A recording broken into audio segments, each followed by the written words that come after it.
মধ্যাহ্ন ভোজনৰ ৰান্ধনিয়ে কাৰোবাৰ যি ধৰণে নহওক কিয় পৰোচনাত পৰি কৈ থাকে যে অক্ষয় পাত্ৰ আহিব, আমাৰ চাকৰি যাব। আমি সকলোকে বাৰে বাৰে কৈ আছিলো যে বিশেষকৈ কিছুমান বাওঁপন্থী ৰাজনৈতিক আদৰ্শৰ লোক এই ৰান্ধনীসকলৰ মাজত সোমাই যায় আৰু আন্দোলন কৰিবৰ কাৰণে বাইদেউসকলক লৈ আহে। মই ডিব্ৰুগড়ৰ এখন মিটিঙত কৈছিলো যে চাকৰি যোৱাটো কথাই নাই, দুই এদিনতে তেওঁলোকৰ দৰমহা বাঢ়িব।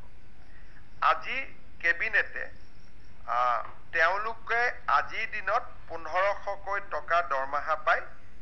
1 অক্টোবৰৰ পৰা তেওঁলোকৰ দৰমহা আমি 2000 টকালৈকে। মধ্যাহ্ন ভোজনৰ ৰান্ধনিয়ে কাৰোবাৰ যি ধৰণে নহওক কিয় পৰোচনাত পৰি কৈ থাকে যে অক্ষয় পাত্ৰ আহিব, আমাৰ চাকৰি যাব।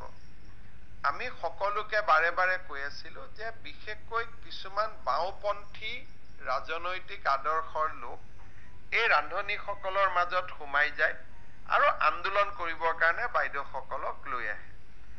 মই ডিব্ৰুগড়ৰ এখন মিটিঙত কৈছিলো যে চাকৰি যোৱাটো কথাই নাই, দুই এদিনতে তেওঁলোকৰ দৰমহা বাঢ়িব।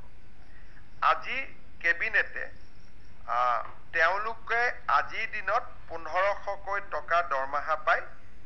1 অক্টোবৰৰ পৰা তেওঁলোকৰ দৰমহা আমি 2000 টকালৈকে